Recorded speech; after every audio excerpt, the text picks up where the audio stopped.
संसार की आत्मा को त्यागना। दिन 12। वासना का अवगुण और आत्म संयम का सद्गुण।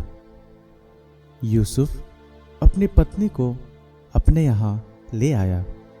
यूसुफ का उससे तब तक संसर्ग नहीं हुआ जब तक उसने पुत्र प्रसव नहीं किया। ये शब्द विवाह में दूसरे प्रकार की नज़दीकी के बारे में इशारा करते हैं।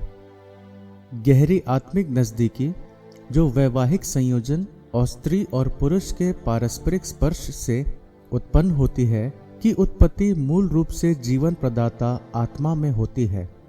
आत्मा की आज्ञानुसार जोसेफ को आत्मा में प्यार अर्थात वैवाहिक प्यार जो एक पुरुष होने के नाते उसे अनुभव हुआ था का स्रोत मिल गया, और यह प्यार उस प्यार से महान सिद्ध हुआ जिसकी मानव हृदय की सीमाओं में एक धर्मी पुरुष आशा कर सकता था।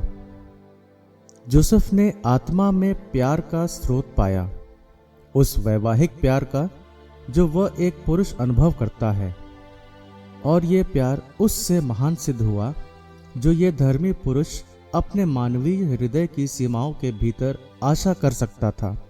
कई कलाकारों ने संत जोसेफ को एक बहुत ही वृद्ध पुरुष के रूप में चित्रित किया है। आखिर शताब्दियों तक कलाकारों ने उन्हें क्यों ऐसा चित्रित किया है? क्या उन्हें यह सोचना असुविधाजनक लगता था कि एक जवान, शक्तिशाली और बहादुर पुरुष कुंवारी मरियम के साथ विवाह कर रहा है?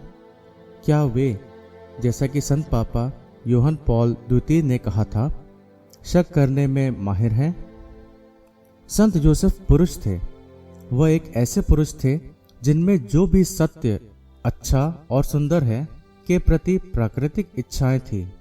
स्वयं ईश्वर के सिवा कुंवारी मरियम के समान और कौन था जो सत्य, अच्छा और सुंदर था?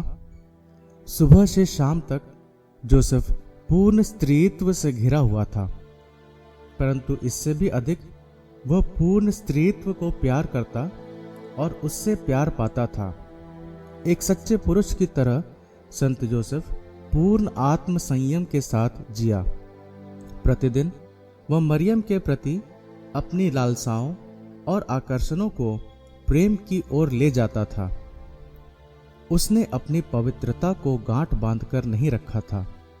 उसने अपनी लालसाओं को प्रभु की ओर अभिमुख कर रखा था, और उसे मरियम को सही मायने में पूर्ण पौरुष से प्यार करने की कृपा प्राप्त हुई। जोसेफ के सिद्ध प्रेम ने कभी भी मरियम को भोगने की इच्छा नहीं की। उन्होंने हमेशा मरियम को सिर्फ प्यार करने की इच्छा की।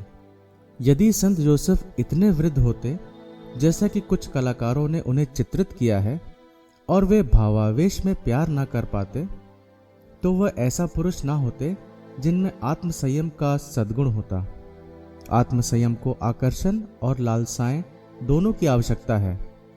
वास्तविक संत योसेफ में ये गुण थे, और ये उनकी पत्नी मरियम के प्रति थे, जैसा कि एक पति तथा एक पुरुष को होना चाहिए। ऐसे स्वाभाविक पौरुषत्व के अनुभव में ही आत्मसंयम की सच्ची शक्ति संसार के लिए खुली थी। चिंतन के लिए प्रश्न। गुणवान व्यक्ति वह होता है जो स्वेच्छा से भलाई का अभ्यास करता है।